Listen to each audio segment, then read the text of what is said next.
terus terang harapan saya banyak. Karena saya tinggal dari Bukit Lawang ini masih suasananya super alami.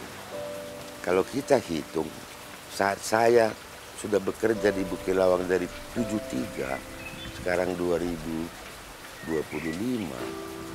sudah lebih dari 50 tahun Bukit Lawang ini yang saya perhatikan belum punya komando, berjalan masing-masing.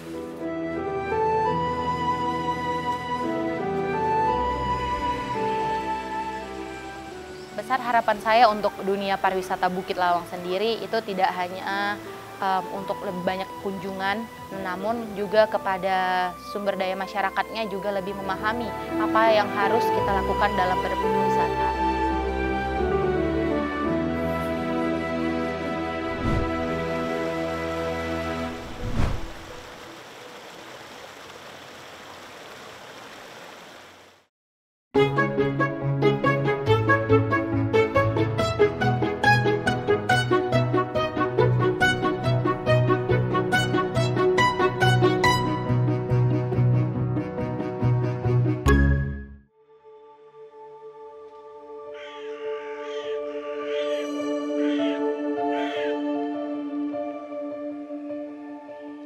Wildlife tourism atau wisata alam liar menjadi salah satu pilihan wisata yang paling diminati turis asing maupun lokal. Indonesia memiliki potensi besar untuk mengembangkan jenis wisata ini, mengingat negeri ini memiliki 54 taman nasional. Salah satu yang paling populer adalah Taman Nasional Gunung Leuser, yang berada di Provinsi Sumatera Utara dan Aceh. Pintu masuk utama ke kawasan Taman Nasional Gunung Leuser salah satunya adalah Bukit Lawang, yang hampir selalu ramai dikunjungi turis. Sejarah Bukit Lawang erat kaitannya dengan konservasi dan ekowisata. Pada tahun 1973, aktivis lingkungan asal negara Swiss mendirikan pusat rehabilitasi orangutan Sumatera yang kehilangan habitat akibat deforestasi. Kini, Bukit Lawang menjadi salah satu tempat terakhir di dunia di mana manusia dapat melihat orangutan hidup di alam liar. Namun, jauh sebelum berdirinya pusat rehabilitasi orangutan, Bukit Lawang telah memiliki pesona alam yang memukau, terlebih pada sungai yang mengalirkan air jernih dan sejuk.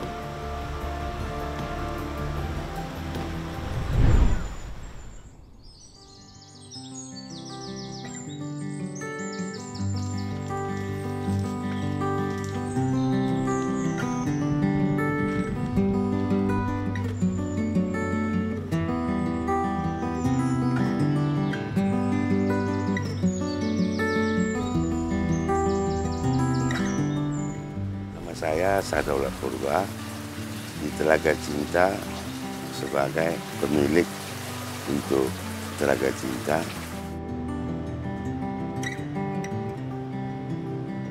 Kalau untuk Bukit Lawang, sebenarnya kita belum merdeka, Bukit Lawang itu sudah punya something spesial.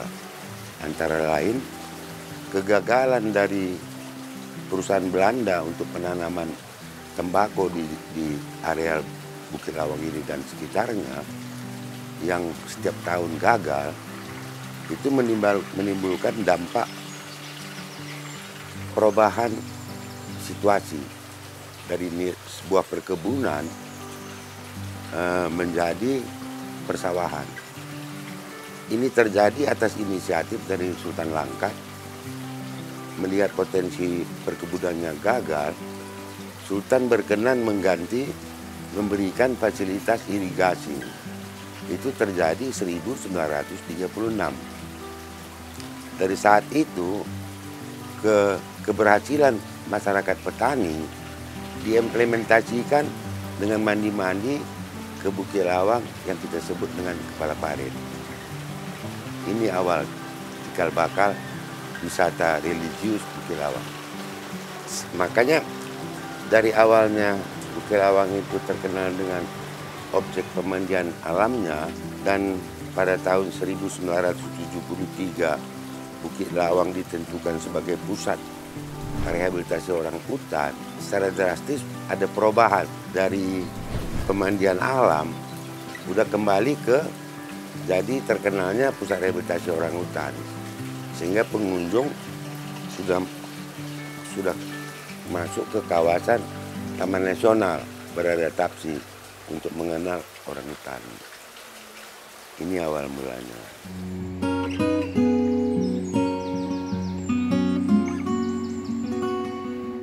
Syah Daulat Purba atau yang akrab disapa Bolang atau Kakek Purba adalah saksi perubahan Bukit Lawang dulu hingga kini.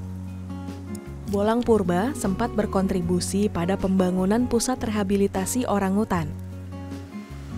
Kini ia mengelola ekowisata yang bekerja sama dengan sebuah yayasan yang fokus pada pelestarian lingkungan. Secara faktor keberuntungan, saya kebetulan bekerja di pusat rehabilitasi orang hutan sebagai driver, supir orang hutan. Dari satu orang hutan ke satu orang hutan yang kami ambil dari masyarakat se-Sumatera, bukan se-Sumatera Utara ya. Se-Sumatera ini untuk dikembalikan ke habitatnya. Sehingga dari mulai 1973 sampai 1980 ada total lebih kurang 285 orang hutan yang sudah direhabilitasi ke Bukit Lawang. Usahanya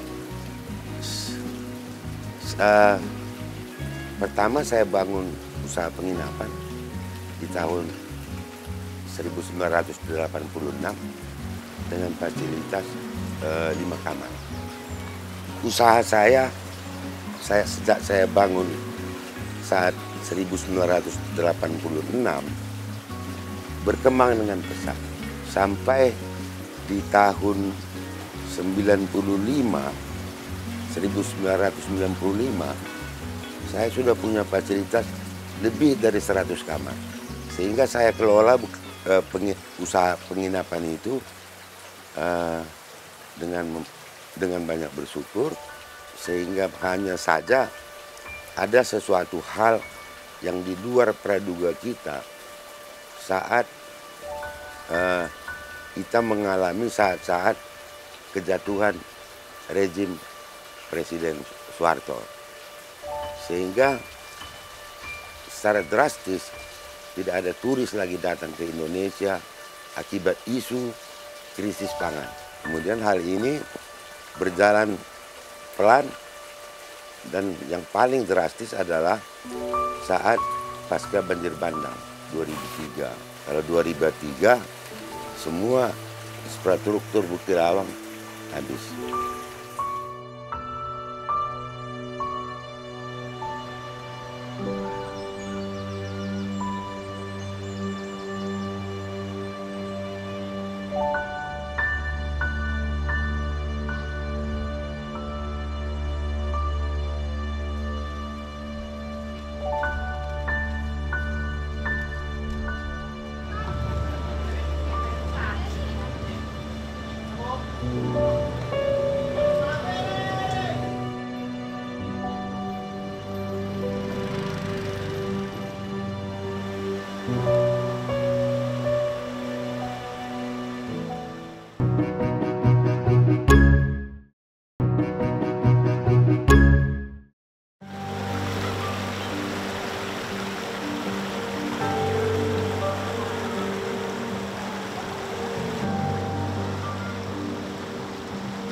Minggu malam 2 November 2003. Banjir bandang menghantam perkampungan Bukit Lawang. Tragedi banjir bandang ini disebutkan sebagai yang paling mematikan dalam sejarah Indonesia. Peristiwa alam yang merenggut ratusan jiwa dan menghilangkan mata pencarian warga menjadi luka mendalam yang sulit terobati. Belum ada penanganan tuntas untuk mencari tahu penyebab bencana. Demikian pula dengan solusi. Warga dibiarkan menunggu dalam ketidakpastian.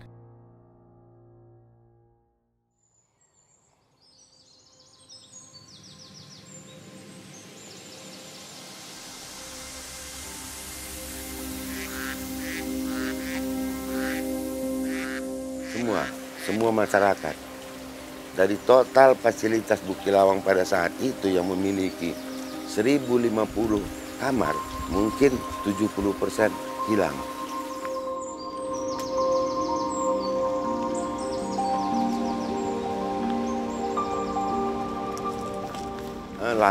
Lama. Jadi ada beberapa stagnan antara menunggu sesuatu yang belum pasti. Status Bukit Lawang pasca banjir bandang 5 tahun baru dibuka. Jadi begitu banjir bandang, pemerintah memberi sinyal tutup. Tutupnya ini aja kami warga menunggu sampai 5 tahun. Baru mulai menggeliat setelah 2008. Jadi hal ini yang barangkali prosesnya berjalan secara alami tanpa ada paduan, tanpa ada yang memberi kami tegangan apa yang harus bisa kami kerjakan, apa yang tidak boleh kami kerjakan. Jadi kami pelaku-pelaku wisata Bukit Lawang ini berjalan sendiri-sendiri.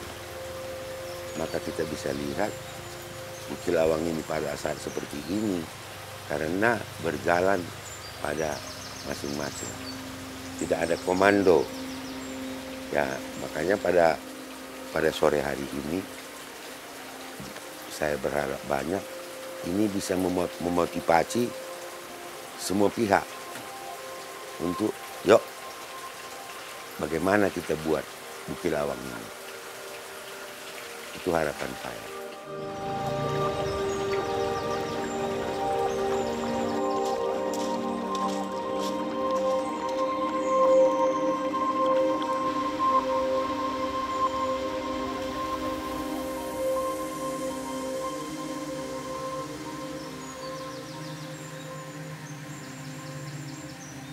Bertahun-tahun setelah tragedi banjir bandang, pelaku pariwisata Bukit Lawang perlahan menyusun kembali harapan. Telaga Cinta adalah salah satu wisata yang lahir. Tidak pernah terbayangkan sebelumnya, keindahan alam Bukit Lawang yang terletak di halaman belakang rumah keluarga Bolang dapat menjadi destinasi wisata tersembunyi untuk menikmati keasrian alam Bukit Lawang. Perkenalkan, saya Namira Purba, cucu pertama dari Bapak atau biasa kita kenal dengan Bolang Syah Daulat Purba, Bolang Daulat Purba, yang memang saat ini kita aktif di yayasan dan juga di sektor pariwisata. Kalau kita berbicara tentang halaman rumah bisa jadi daerah pariwisata, sebenarnya itu kembali lagi tentang hidup yang terus berjuang. Karena yang kita lalui banyak sekali up and down di kehidupan ini, mulai dari adanya banjir bandang Bukit Lawang. Di situ sebelumnya kita juga punya salah satu tempat usaha penginapan yang sudah kita jual juga dengan warga negara asing pemilikannya. Kemudian setelah kita jual itu kita mulai membangunlah di sini. Kita ada danau jurung pada saat itu. Namun qadarullah pada tahun 2004 atau 2003 kita ada musibah yaitu banjir bandang terbesar. Saat itu saya juga masih kecil. Jadi segala usaha kita hilang dalam hitungan mungkin 15 menit. Itu semuanya rata kembali, jadi kita juga kehilangan usaha. Tapi yang paling penting kita adalah keluarga kita masih utuh saat itu, tidak ada korban nyawa, cuman hanya beberapa usaha saja. Namun tidak merobohkan suatu keyakinan kita untuk bangkit lagi pada saat itu. Kita terus berusaha step by step untuk memperbaiki usaha-usaha kita. Jadi kita setelah itu mulai membangun lagi, dan Telaga Cinta ini kita bangun sendiri pada tahun 2018, 2019 kita mulai membangun Telaga Cinta, dan itu merupakan ide gagasan dari ayah saya, Bapak Marwan Sinarta Purba, yang saat itu kita memang ada permasalahan ekonomi, hanya bermodalkan Rp300.000. Kita mulai membersih-bersihkan halaman rumah. Kemudian dari bermodalkan 300.000 itu memang alhamdulillah kita memiliki suatu progres yang baik. Memang masyarakat menggunakan lahan itu untuk menjadi jalan untuk ke tempat pemandian. Ada sungai memang di situ. Jadi step by step kita berangkat dari beberapa tabungan yang tersisa. Kita juga membangun seperti pondok-pondokan. Memang udah ada beberapa kolam peninggalan dari bekas banjir itu. Tapi ikan juga masih ada. Jadi step by step memang kita terus memperbaiki lah sampai saat ini di 2024 awal 2025 ini kita juga ada membangun ada 6 penginapan di situ, ada juga beberapa homestay lainnya, dan kita juga menyediakan penginapan untuk beberapa sukarelawan yang mungkin bisa melakukan kegiatan sosial di sekitaran Bukit Lawang. Jasa Telaga Cinta ini menurut saya juga cukup besar untuk membantu perekonomian keluarga juga dengan adanya penginapan dan restoran kecil-kecilan yang kita buat di sana dengan keindahan alam, dan itu sebenarnya hanyalah halaman rumah dan hobi kita terhadap ikan.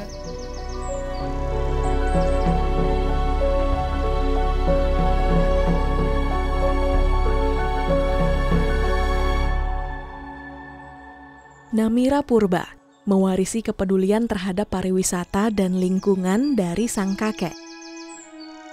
Saat ini Namira banyak menghabiskan waktunya untuk membangun kampung daur ulang di Bukit Lawang bersama Yayasan Sayap Proyek Indonesia.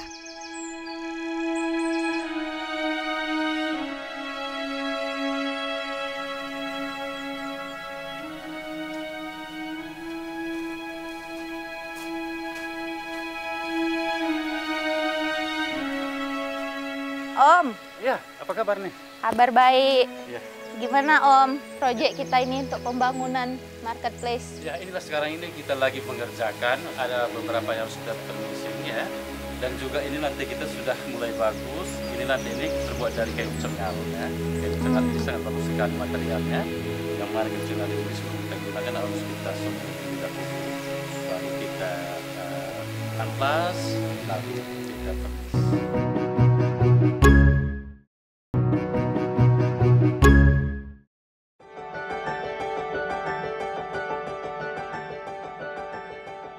Kehadiran pusat rehabilitasi orangutan hingga pengetahuan pelaku wisata terhadap pariwisata berkelanjutan yang terus berkembang menjadi nyala api semangat untuk menghadapi tantangan baru dalam dunia pariwisata. Bukit Lawang masih menjadi primadona. Pasang surut pariwisata Bukit Lawang membuatnya mandiri, membangunkan kembali kunjungan turis yang sempat tiarap. Hal inilah yang menjadikan Bukit Lawang itu menjadi pusat kunjungan. Karena untuk ada dari starting 73, kalau pusat rehabilitasi itu ada limit, harus lihat by limit, minimal 50 orang per hari.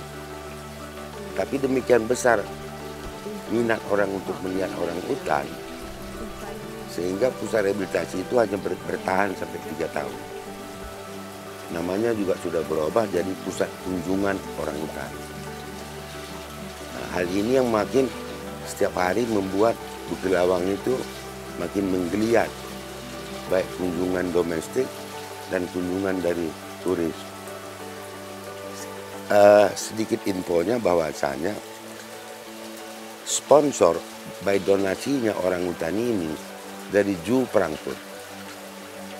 Sehingga untuk di Eropa hampir semua mereka tahu ada satu proyek yang dibiayai di Bukit Lawang, Sekyu Sumatera Utara tentang orangutan, dan mereka kepengen lihat seperti apa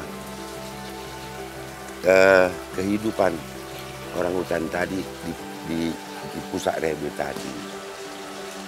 Kalau kita lihat grafiknya dari mulai 75, setelah 2 tahun pusat rehabilitasi, kunjungan turis setiap tahun meningkat. Jadi kalau kita hitung dari 75 sampai sekarang sudah 2025, ini udah luar biasa. Mungkin untuk yang namanya turis yang terbanyak se-Indonesia ada di Bukit Lawang. Nah, kalau kita lihat dari nilai bayar permitnya, jadi Bukit Lawang salah satu andalan dari pendapatan negara non pajak.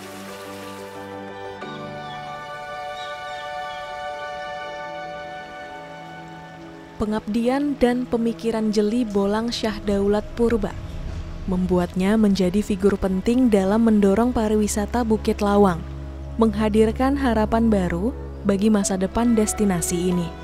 Pribadi Bolang ini pula yang menjadi panutan bagi Namira untuk melanjutkan perjuangan membangun dan memajukan pariwisata berkelanjutan di Bukit Lawang.